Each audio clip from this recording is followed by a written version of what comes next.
Welcome to Tales from the Whispering Beyond. Here, the boundary between reality and nightmare grows thin, and the stories you hear tonight might linger long after the last word is spoken. 3 tales await you, 3 voices from the shadows. Listen closely if you dare. My name is Daniel Grant. I drive for a rideshare app. I've had my fair share of strange passengers, but none like the one I picked up last October. It was a cold, wet night when I got the request. Pickup location, Old Pine Cemetery. Strange, but curiosity won over caution. Are you Ms. Wallace?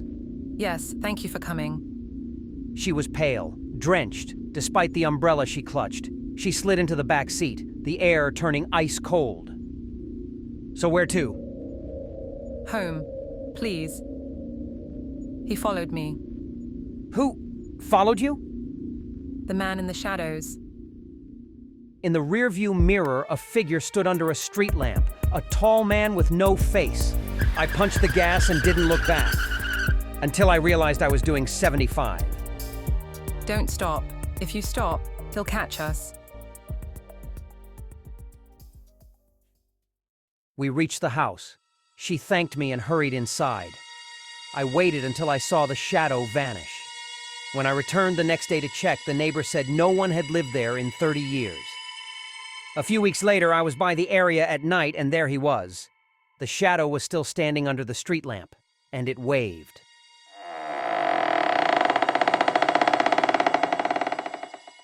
The road seemed safe until shadows whispered from the curb. But sometimes the passenger we fear is the one trying to save us. Now we descend deeper into the forgotten echoes of childhood. Our next tale, The Basement Voices. My name is Sarah Thompson. My childhood best friend, Mia, vanished when we were 12. I never believed the official story, because I heard her voice calling from my basement. The first time I heard it, I was half asleep. Sarah, help me. I was frozen. Mia had disappeared while we were playing hide and seek in these very walls. I ran to the basement. Mia! Sarah, I'm here, behind the wall. I found the old bookshelf we'd used as kids. Behind it was a bricked-up doorway. I'm getting you out! The bricks crumbled, revealing a dark passage. I stepped inside, flashlight trembling. The voice grew clearer, but distorted. So hungry. Sarah, join me. The door slammed shut. Something cold grabbed my wrist. The last thing I saw was Mia's face, hollow and ravenous. The next morning, my parents found me lying on the floor. The bricks were intact, but Mia's voice still whispers through the walls, calling for me.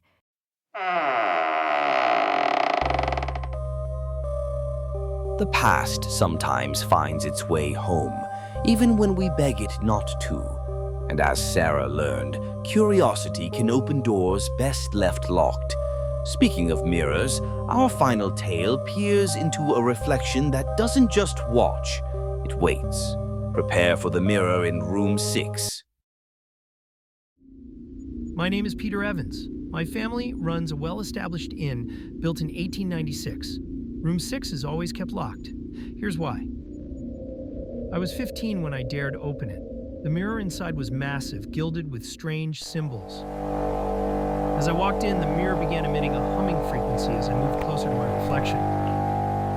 My reflection blinked when I didn't. It whispered, "Peter, let me out." "Weird. You're not me." I can give you everything you desire. Just break the glass. I raised a chair, hesitated, and then smashed it. The mirror shattered, and something cold rushed past me. I'm free, you're next! The cracks reassembled into a perfect surface. My reflection was gone. Now when I pass mirrors, I see him watching me, and he's getting closer. One night, the mirror in room 6 appeared in my bedroom. My reflection smiled. and then step through. The next morning, my parents found only shards of glass on my bed. My reflection still works the front desk to this day. And so ends our journey through the whispering beyond. But be warned, reflections, voices, passengers, they might still be watching. Until next time, sleep well.